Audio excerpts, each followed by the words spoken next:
Hip number 1, we have Alistair Strutt, unattached. Number 2, Ethan Grills of Geelong Guild. Number 3, Seth Chan, Melbourne Uni. Number 4, Tom Forster, St Kevin's. Number 5, Scott Benedict of Ringwood. Number 6, Matthew Patton of Knox. Number 7, Lachlan Aspinall, St Stephen's. Number 8, Tommy Cluckow, Old Scotch. Number 9, Jack Bowen, St Kevin's. Number 10, Glenn McMillan of SPA. Number 11, Oliver Armstrong, Geelong Guild. Number 12, Daniel Malone of Knox. Number 13, Clary McIntyre, Box Hill. Number 14, Robert Barber, Old Scotch. Number 15, Samuel Rattray, Box Hill. Number 16, Alexander Gibson, Mentone. Number 17, Keith Scott of Ballarat Harriers. And number 18, Cameron Clayton, unattached. Damn it. Good quality field, though. Only 5 seconds separating these guys. So a lot of .0s on here. So hoping that some of these guys have put down times that they really want to race tonight, which is totally fine. But we do have a few here. Lockie Aspinall of St Stephen's has been around the traps for a while, so he knows how to race. Ethan Grills, a good strong competitor from Geelong Guild. So these guys on your marks and racing. So they're going to try and make their way through, and it's from the inside. Old Scotch, though, I reckon. Robert Barber or Tommy Cluckow. Tom Forster could be right up there, the athlete from St Kevin's by the looks of it. Lockie Aspinall from St Stephen's is right in the mix as well. So at times of 66, 67 seconds, they will be looking to go through to collect a 4:10 for their 1,500 metres of running. So these guys are very tightly bunched. And I reckon that the further up the races go, the more bunched these packs get. The time discrepancy amongst them all starts to get smaller, starts to get shorter, but these guys, they're going to find their way around. Clary McIntyre running wide as wide can be as we see Keith Scott. He's going to lead this group out. And Daniel Malone right there as well. Yeah, Daniel Malone there of Knox. Coached Someone's by running in lane 4 right around that bend. He's running about an extra 50 metres that if he's going to go lane 4. Is dense. Wow.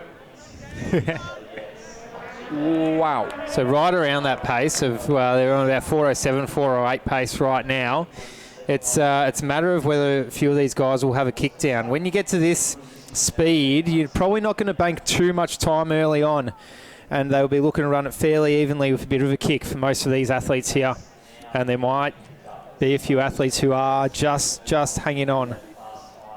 Lachlan Aspinall, he might be one to watch. He's sitting in 3rd position right now, 4th position. He knows how to race, Lockie Aspinall. He's been doing it for years and years and years, and these boys are cooking right now. What are they cooking? What are they cooking? I was going to ask, Mitch. Funny you say that. Well, hopefully it's good.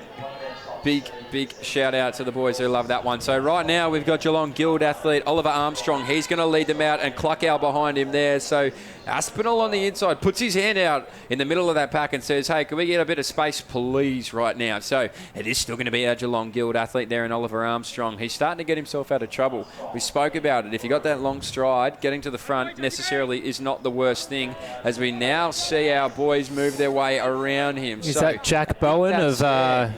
Jack Bowen? Jack Bowen of St Kevin's, Jack one of the Bowen. St Kevin's boys. Tom Forster's a bit further back in the pack. It would be his teammate in Bowen who's leading the way ahead of Ollie Armstrong. Good work across the summer by Jack Bowen. He's been in just about every race you could possibly imagine. So he's going to get his chance now at the front to set the tempo and try and make these boys play into his hands. As I mentioned as well, watch out for Ethan Grills, the big looming figure of Geelong Guild on the outside with the blonde hair. He has a lot of strength over the latter part of these races, so it'll be interesting to see how he goes. But right now it is Bowen on the inside, Grills on the outside. Watch Lockie Aspinall. He might even run out into lane 8 just to have fun to get around these boys right now. So have a go at reading this pack right now. Keith Scott, strap yourself in. If you've gone away to get a snack, I'd come back and strap in, because this is about to be a bumpy ride. 350 metres to go. Hey, Mick, it's a race on our hands. Absolutely. They're right on pace for around that 4:10, 4:08 even that a lot of the front guys are looking for. It could be anyone's race. There's 1, 2, 3, 4, 5, 6 athletes out the front. I can't call it, although let's go Tommy Cluckow for argument's sake. The athlete in red from Old Scotch is right up the back of that pack, and he is getting on the shoulder of Scott. He passes him with gusto, making himself into 4th position, but he's up the front of the pack. Is that Aspinall who's leading the way, Mitch?